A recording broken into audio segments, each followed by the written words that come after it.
नमस्कार, आप देख रहे हैं गैंग्स ऑफ राजस्थान और आपके साथ में विजेंद्र सोलंकी। आनंदपाल पार्ट 1 में हमने आपको आनंदपाल के जुर्म में आने की पूरी कहानी बताई, नानूराम हत्याकांड का खुलासा किया और कैसे आनंदपाल पुलिस की गिरफ्त से भागा ये भी बताया। आज हम आपको बताएंगे जीवन राम गोदारा हत्याकांड का वो सच जिसने आनंदपाल को मोस्ट वांटेड बना दिया। साथ ही आनंदपाल के एनकाउंटर से पहले की वो रात जब आनंदपाल को पकड़ने का चक्रव्यूह रचा जा रहा था, उस टीम में कौन कौन था जिनका सामना आनंदपाल से होना था। आनंदपाल का वो कौन करीबी था जो बताता है कि आनंदपाल मालासर में छिपा है, और आनंदपाल एनकाउंटर में पहली गोली किसने चलाई और कैसे कमांडो सोहन सिंह ने अमावस की रात में शीशे में देखकर उल्टे हाथ से आनंदपाल के सिर में गोली मारी। आज आपको वो जानकारी देंगे जो या तो सीबीआई के पास या एसओजी के पास है या अब फर्स्ट इंडिया न्यूज के पास है।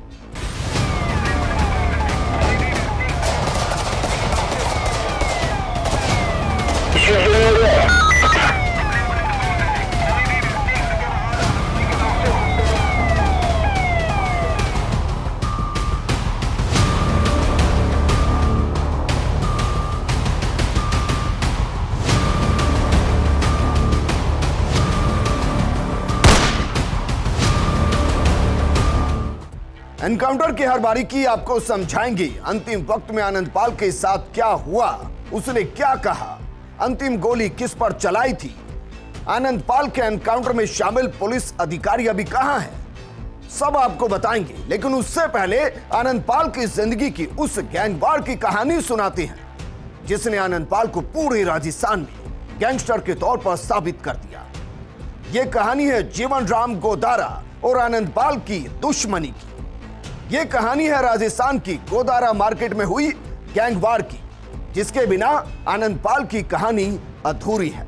तो जरा सुनिए 27 जून 2006 की दोपहर में क्या हुआ था।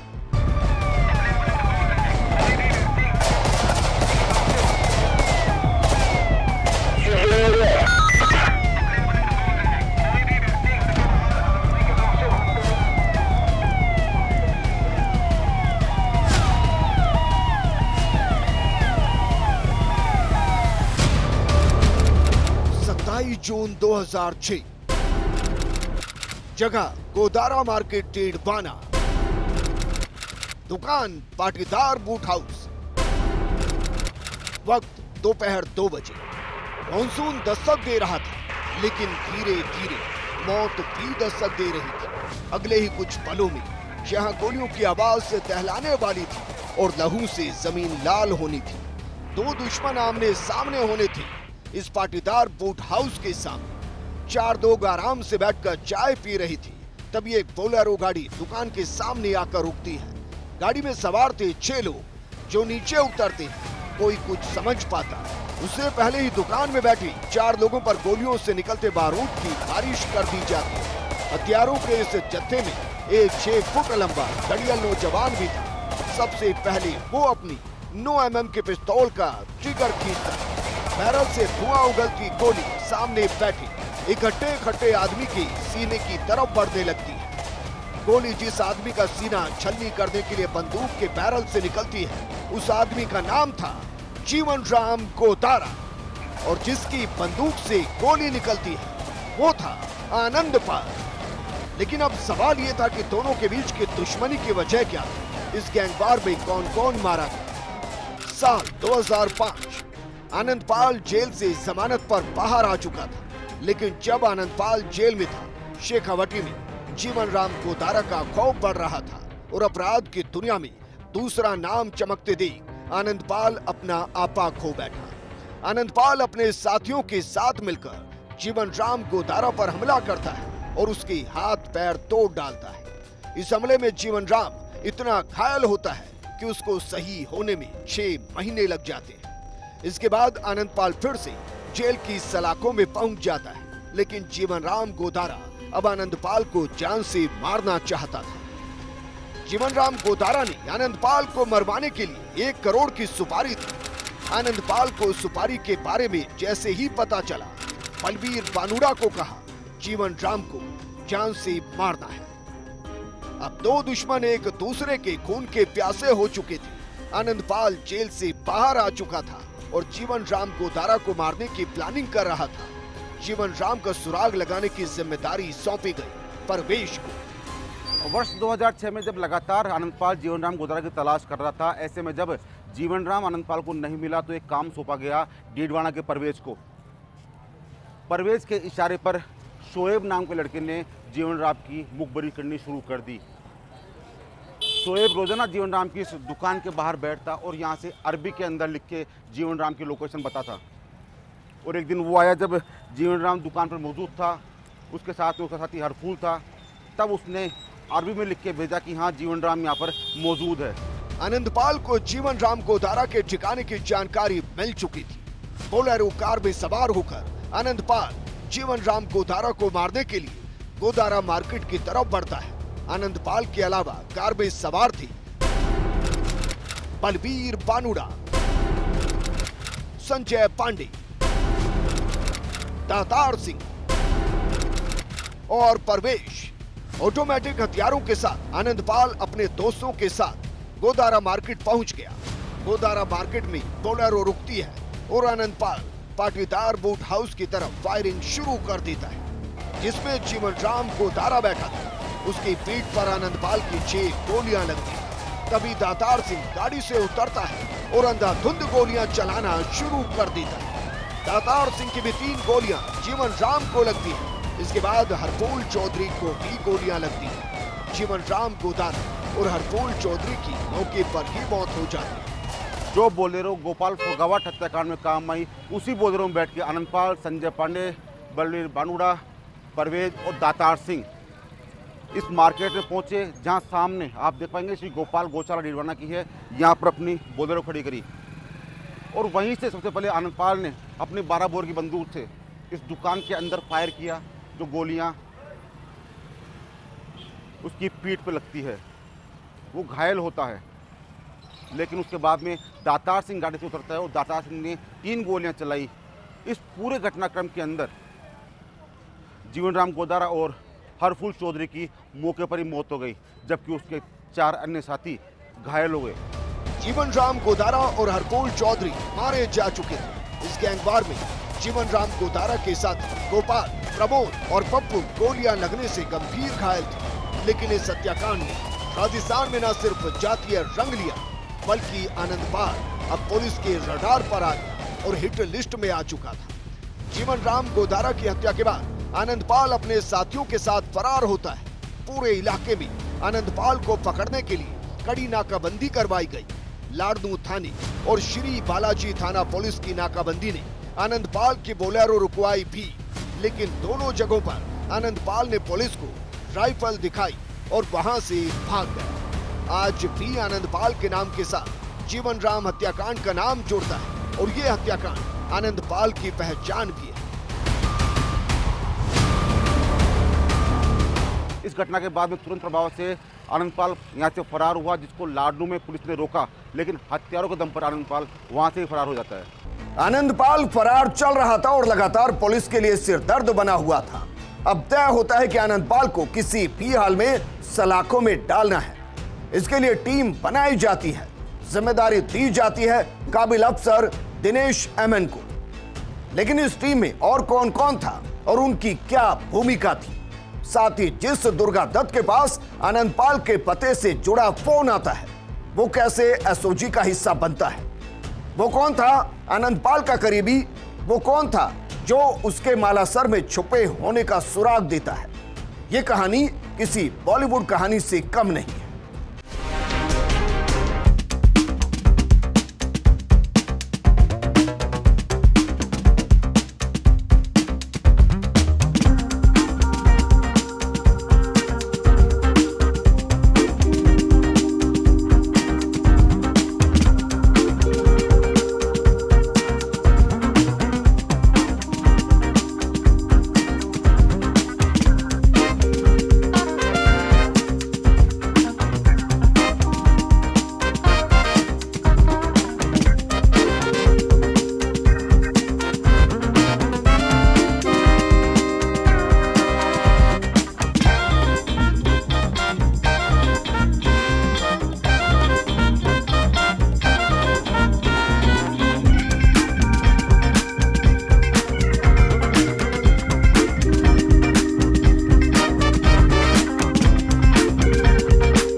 एमएन ने तुरंत एसओजी में करवा दिया ट्रांसफर। आरपीएस विद्या प्रकाश कुचामन सीओ रहे हैं। 2004 में आनंदपाल ने विद्या प्रकाश के सामने ही सरेंडर किया था। ऐसे में टीम में उनकी मौजूदगी भी बेहद जरूरी थी। इन 5 काबिल और मजबूत अधिकारियों की टीम ने 2 सालों तक आनंदपाल और उसकी गैंग से जुड़े हर व्यक्ति के बारे में जानकारी इकट्ठी की। हर उस व्यक्ति की फाइल तैयार की जो प्रत्यक्ष या अप्रत्यक्ष रूप से आनंदपाल से जुड़ा हो, लेकिन आनंदपाल का कोई सुराग नहीं मिला। फिर आता है वो दिन जो एसओजी में जोश भर जाता है। 13 जून 2017 दुर्गा दत्त का फोन दिनेश एमएन के पास आता है। फोन पर पहला शब्द था, जय हिंद सर, मैं दुर्गा दत्त। आनंदपाल के भाइयों का मूवमेंट हरियाणा के सिरसा में होता है, वो यहाँ आते जाते रहते हैं। Well done Durga. इतनी सी बातचीत एसओजी के लिए बड़ा इनपुट था, लेकिन दुर्गा दत्त एसओजी टीम का हिस्सा कैसे बना, ये कहानी भी बेहद रोचक है। साल 2016 अक्टूबर का महीना, एसओजी के तत्कालीन एडिशनल एसपी करण शर्मा आनंदपाल के गुर्गों की तलाश में बीकानेर के लूणकरणसर पहुंचते हैं, जहां थाना अधिकारी और इलाके के अन्य अधिकारी मौजूद थे। बातों ही बातों में करण शर्मा की नजर जाती है थानाधिकारी के निजी वाहन पर। निजी कार के चालक सीट पर बैठा था एक व्यक्ति जिसने वर्दी नहीं बल्कि सिविल ड्रेस पहन रखी है। ऐसे में उनका शक होना लाजमी था और उन्होंने पूछ लिया कि ये व्यक्ति कौन है। तो थानाधिकारी ने जवाब दिया कि ये व्यक्ति सस्पेंड चल रहा सिपाही दुर्गा दत्त स्वामी है, जिसको बीकानेर एसपी ने सस्पेंड किया है। कारण सामने आया तो पता चला कि वो कारण था जिप्सम से भरी गाड़ियों से उगाई करने का। दुर्गा दत्त को इलाकों के बदमाशों के बारे में सबसे ज्यादा जानकारी है। करण शर्मा ने तुरंत दुर्गा दत्त को बुलाया और कहा कि पुराने हो, आनंदपाल या उसके किसी भी गुर्गे के बारे में जानकारी दो तो प्रमोशन हो सकता है। दुर्गा दत्त कहता है कि प्रमोशन नहीं चाहिए साहब, बस बहाल करवा दो। ये कहते हुए दुर्गा दत्त की आंखों में आंसू थे। करण शर्मा ने तुरंत आईजी दिनेश एमएन को फोन कर दुर्गा दत्त को बहाल करवाने की गुजारिश की। दिनेश एमएन ने भी बिना वक्त गवाए बीकानेर एसपी को फोन कर सिपाही दुर्गा दत्त को बहाल करवाने के आदेश दिए। बहाल होने के बाद दुर्गा दत्त स्वामी को सिर्फ एक ही काम दिया गया, किसी भी सूरत में आनंदपाल या उसके भाइयों की जानकारी जुटाई जाए। इसके बाद दुर्गा दत्त आनंदपाल का सुराग लगाने में जुट गया और 13 जून 2017 को उसके हाथ वो जानकारी लगी जिसने एसओजी को आनंदपाल तक पहुंचाने का काम किया। दुर्गा दत्त के पास जो फोन आता है उसने आनंदपाल का काउंटडाउन शुरू कर दिया था, लेकिन ये फोन किसका था? क्या आनंदपाल से जुड़ी जानकारी एसओजी को मिल चुकी थी? इस जानकारी के बदले फोन करने वाले को क्या मिलना था? या फिर आनंदपाल विरोधी गैंग ने पुलिस को आनंदपाल की सूचना दी थी? कहीं ऐसा तो नहीं कि आनंदपाल का बेहद करीबी ही आनंदपाल को मरवाना चाहता था? आपके हर सवाल का जवाब देंगे, लेकिन एक छोटे से ब्रेक के बाद आप बने रहिए फर्स्ट इंडिया न्यूज के साथ।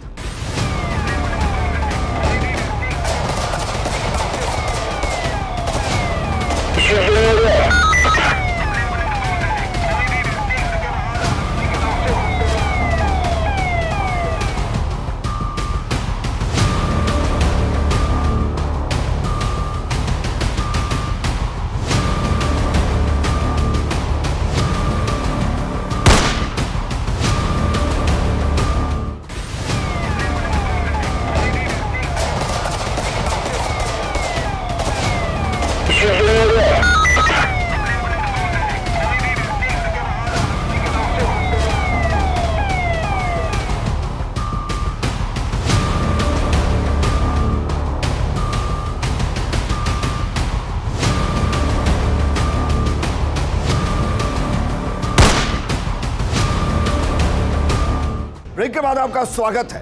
दुर्गा दत्त के पास जो फोन आता है उस जानकारी ने एसओजी को झूमने पर मजबूर कर दिया, लेकिन इस जानकारी का सीधा कनेक्शन आनंदपाल से नहीं था। लेकिन इस कनेक्शन के जरिए आनंदपाल तक जरूर पहुंचा जा सकता था। तभी तो एसओजी रिवॉल्वर भी तानती है, ट्रिगर भी दबाती है और मौत के डर से वो चिल्लाता है आनंदपाल माला सर में है। लेकिन ये कौन था जिसकी कनपटी पर एसओजी की रिवॉल्वर का ट्रिगर दबता है और वो मौत के डर से आनंदपाल का पता बता देता है? ये रिपोर्ट देखिए। सुराग मिलने पर अधिकारियों ने जानकारी जुटानी शुरू कर दी, जाल बिछाना शुरू कर दिया। पता चला कि एक गांव का प्रधान जिसका एक मकान सिरसा में है, उसी मकान में आनंदपाल के भाई आते रहते हैं। टीम घर में घुसी, प्रधान को पकड़ा और डेरा डालकर बैठ गई। या कहें कि अब आनंदपाल के भाइयों के आने का इंतजार होने लगा। एक एक दिन बीत रहा था और उधर दिनेश एमएन की धड़कनें भी बढ़ रही थी। वहीं एडिशनल एसपी करण शर्मा अपने भाई के नए घर के गृह प्रवेश कार्यक्रम के लिए लंदन गए हुए थे। तभी 20 जून को आईजी दिनेश एमएन करण शर्मा को फोन करते हैं और तुरंत जयपुर आने के लिए कहा गया। करण शर्मा वापस 23 की शाम जयपुर एयरपोर्ट पहुंच गए और एयरपोर्ट से सीधी एसओजी मुख्यालय पहुंच गए। 23 की देर रात तक एसओजी मुख्यालय में IG Dinesh MN, additional SP Karan Sharma और इंस्पेक्टर मनोज गुप्ता सिरसा में मौजूद टीम से पल पल की अपडेट लेते रहे। तारीख 24 जून शनिवार, वक्त सुबह 9:30 बजे आईजी दिनेश एमएन का फोन बजता है। फोन करने वाले मुखबिर ने बताया कि आनंदपाल के भाई प्रधान के घर जा रहे हैं या फिर चूरू के पास गांव भिरानी भी आ सकते हैं। एसओजी तुरंत हरकत में आती है। जानकारी मिलते ही एडिशनल एसपी करण शर्मा और इंस्पेक्टर मनोज गुप्ता ईआरटी के जवानों के साथ भिरानी गांव के लिए रवाना हो जाते हैं। एसओजी कोई मौका छोड़ना नहीं चाहती थी और फिर जानकारी मिलती है कि आनंदपाल का भाई रुपेंद्र और चाचा का लड़का देवेंद्र प्रधान के घर पहुंच गए। पहले से ही घात लगाकर बैठी एसओजी की टीम ने दोनों को दबोच लिया। अब बारी थी आनंदपाल के बारे में जानकारी जुटाने की। संजीव भटनागर ने दोनों से आनंदपाल के बारे में पूछा। दोनों ने ही जानकारी होने से इनकार कर दिया। पुलिस के हाथ खाली थे, लेकिन मौके पर मौजूद इंस्पेक्टर सूर्यवीर सिंह और सीओ को किसी भी सूरत में आनंदपाल का पता चाहिए था। तभी एडिशनल एसपी संजीव भटनागर भी मौके पर पहुंच गए। तीनों पुलिस अधिकारी रणनीति बनाते हैं। पिस्टल की मैगजीन निकाली गई। खाली पिस्टल रुपेंद्र की कनपटी पर रख दी गई। सवाल किया, आनंदपाल कहां है? जवाब नहीं मिला तो ट्रिगर दबा दिया गया। ट्रिगर दबते ही देवेंद्र चिल्लाया, आनंदपाल चूरू की मालासर में है। ये सुनते ही तीनों अधिकारियों के चेहरों पर मुस्कान आ गई। जिस जानकारी के लिए एसओजी ने दिन रात एक कर दिए थे, वो क्लू अब उनके पास था। तुरंत ये जानकारी आईजी दिनेश एमएन को दी गई। अब बारी थी आनंदपाल को घेरने की। अब बारी थी सूचना के मुताबिक आनंदपाल के छिपे होने के ठिकानों को ढूंढने की, वो भी बिना आनंदपाल तक खबर पहुंचे। क्योंकि इससे पहले कई बार ऐसा हुआ कि पुलिस की दबिश से पहले ही आनंदपाल जगह छोड़कर भाग गया और ऐसा लगता था कि आनंदपाल पुलिस से 4 कदम आगे चल रहा है। लेकिन इस बार एसओजी कोई गलती नहीं करना चाहती थी। आईजी दिनेश एमएन मालासर के लिए टीम को तैयार करते हैं। रतनगढ़ से आगे निकल चुके करण शर्मा को भी फोन किया जाता है और उन्हें बताया जाता है कि आनंदपाल मालासर में छिपा हुआ है। लेकिन एसओजी की टीम के सामने सबसे बड़ी समस्या थी उस मकान तक पहुंचना जिस मकान में आनंदपाल छिपा हुआ है।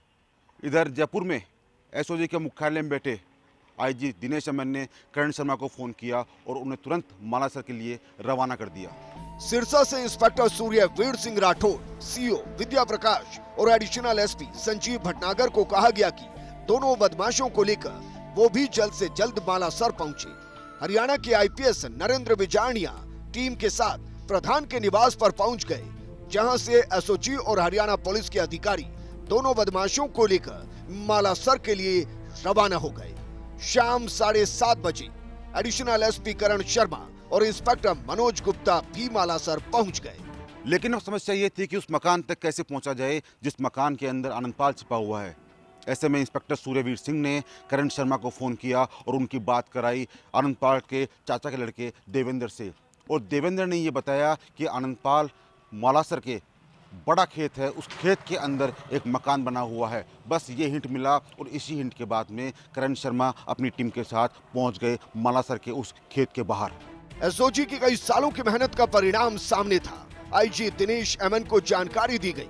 नागौर एसपी परिस देशमुख और चूरू एसपी राहुल बारहेट को भी अपनी अपनी टीम के साथ मौके पर बुलाया जाता है। सभी उस मकान के 1 किलोमीटर दूर मीटिंग करते हैं। शॉर्ट मीटिंग में टीमें बनाई गई और अब समय था आनंदपाल को गिरफ्तार करने का, उसे सरेंडर के लिए मजबूर करने का। मकान तक टीम पहुंचती है। गेट से अंदर जाने वाले अधिकारी थे Rahul Barhet Churu SP, Karan Sharma additional SP, Vidya Prakash DySP, Suryaveer Singh Rathore inspector, Sohan Singh commando, Kailash head constable, Dharmpal constable. ये अधिकारी और कमांडो थे जो सबसे पहले मकान में मेन गेट से अंदर जाते हैं। लेकिन चौंकाने वाली बात यह है कि जिस दिन ये ऑपरेशन होने वाला था उस दिन रतनगढ़ थाना अधिकारी छुट्टी पर थे और इस ऑपरेशन की भनक थाना पुलिस को नहीं थी। वहीं एडिशनल एसपी केसर सिंह कहीं और बिजी थे, उनको भी इसकी जानकारी नहीं थी। यानी इस ऑपरेशन को बेहद गुप्त रखा गया क्योंकि एसओजी इस बार कोई चूक करना नहीं चाहती थी और आनंदपाल को पकड़कर सलाखों में डालना चाहती थी। आनंदपाल जिस मकान में छिपा था, अब उसके चारों तरफ पुलिस और एसओजी की टीम थी जिनके पास ऑटोमेटिक हथियार थे। लेकिन अब चुनौती थी आनंदपाल को गिरफ्तार करने की। चुनौती थी मकान मालिक श्रवण सिंह के परिवार को बिना चोट पहुंचाए आनंदपाल तक पहुंचने की। चुनौती थी अगर आनंदपाल फायरिंग करता है तो बचने की। चुनौती थी अमावस की रात में आनंदपाल को पहचानने की। लेकिन 100 से ज्यादा राउंड फायर होते हैं। आनंदपाल के सीने में कई गोलियां लगती हैं। आनंदपाल मारा जाता है। लेकिन पहले गोली किसने चलाई? आनंदपाल को पहली गोली किसकी लगी? आनंदपाल के पैर में गोली क्यों नहीं मारी गई? और आनंदपाल को पकड़ने के लिए बने चक्रव्यूह में किस अधिकारी ने क्या भूमिका निभाई, ये बताएंगे आपको अगले एपिसोड में। शनिवार रात 9:25 पर आप बने रहिए फर्स्ट इंडिया न्यूज के साथ। जय हिंद।